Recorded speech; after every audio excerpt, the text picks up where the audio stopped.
Halo, Assalamualaikum warahmatullahi wabarakatuh. Bertemu lagi ya dengan Ibu di pembelajaran biologi. Bagaimana kabar kalian hari ini? Semoga sehat selalu ya. Materi yang akan kita bahas saat ini adalah tentang mutasi, yaitu pengertian mutasi dan jenis-jenis mutasi. Baik anak-anak, disimak ya materinya baik-baik. Sebelum kita mulai pembelajaran saat ini, kita baca bismillah yuk sama-sama. Bismillahirrahmanirrahim. Nah, saat yang lalu kalian pernah belajar tentang materi hereditas. Kita mengetahui bahwa karakteristik makhluk hidup dipengaruhi oleh induknya. Karena itu dapat dikatakan bahwa setiap organisme memiliki penampakan atau bentuk morfologi yang sangat khas.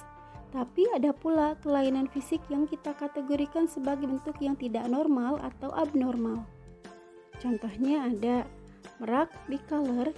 Hal ini terjadi karena adanya perubahan gen. Kemudian yang kedua contohnya ada belalang berwarna merah muda. Kemudian yang ketiga ada lobster berwarna biru. Nah, contoh-contoh organisme ini apakah terjadi karena proses mutasi? Kita ke definisinya dulu ya. Mutasi adalah perubahan permanen pada suatu gen atau kromosom dari suatu individu yang sifatnya hereditas atau diwariskan atau menurun. Individu yang mengalami mutasi disebut dengan mutan, sedangkan zat yang menyebabkan terjadinya mutasi disebut dengan mutagen. Tidak selamanya mutasi itu merugikan ya. Nah, dalam teori evolusi, mutasi berperan sangat penting untuk variasi genetik.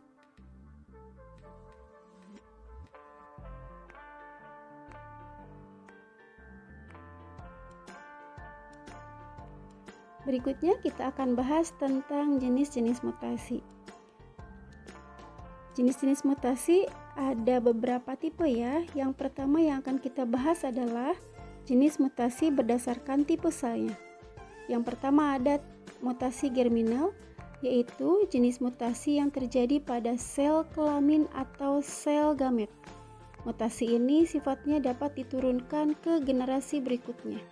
Yang kedua ada mutasi somatik, yaitu mutasi yang terjadi pada sel-sel somatik atau sel tubuh. Mutasi ini sifatnya tidak diturunkan ke generasi berikutnya. Nah, berikutnya jenis mutasi yang kedua adalah mutasi berdasarkan faktor kejadiannya. Yang pertama ada mutasi alami. Mutasi alami adalah jenis mutasi yang terjadi secara spontan, sehingga biasanya penyebabnya sulit sekali untuk kita identifikasi.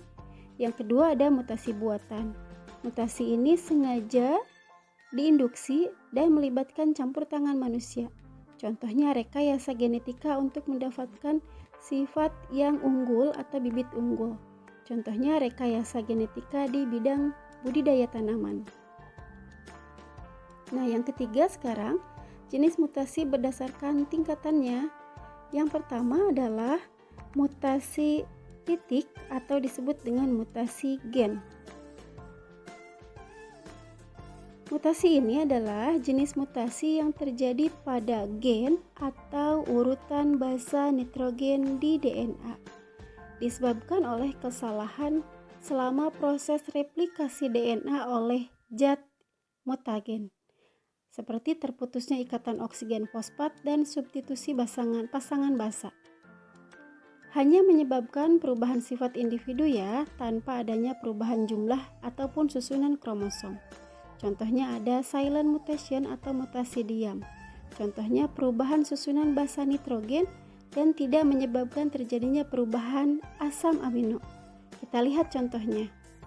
Susunan pada basa nitrogen RNAD terjadi perubahan. Awalnya glisin GGS, kemudian terjadi mutasi diam menjadi GGU. Nah, hanya pada mutasi ini tidak menyebabkan perubahan asam amino karena GGS dengan GGU adalah asam amino yang sama, yaitu glisin.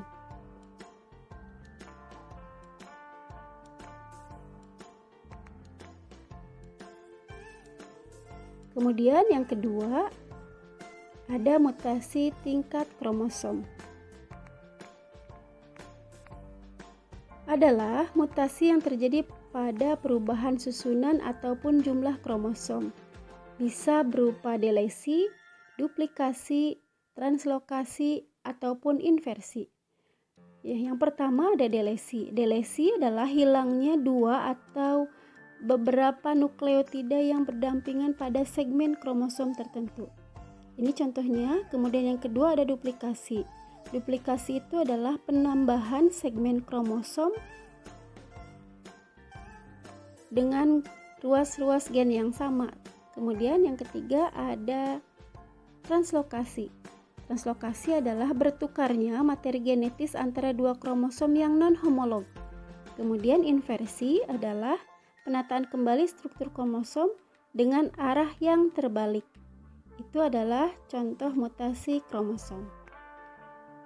Nah, sampai saat ini, kemudian Ibu akan berikan lembar kerja ya untuk materi yang sekarang. Kalian buat resume dari materi yang sudah Ibu sajikan tadi. Kemudian yang kedua, jelaskan perbedaan atau pengertian dari delesi, duplikasi, translokasi, dan inversi. Tetap jaga kesehatan dan tetap di rumah. Kita bertemu lagi di pembelajaran berikutnya. Assalamualaikum warahmatullahi wabarakatuh.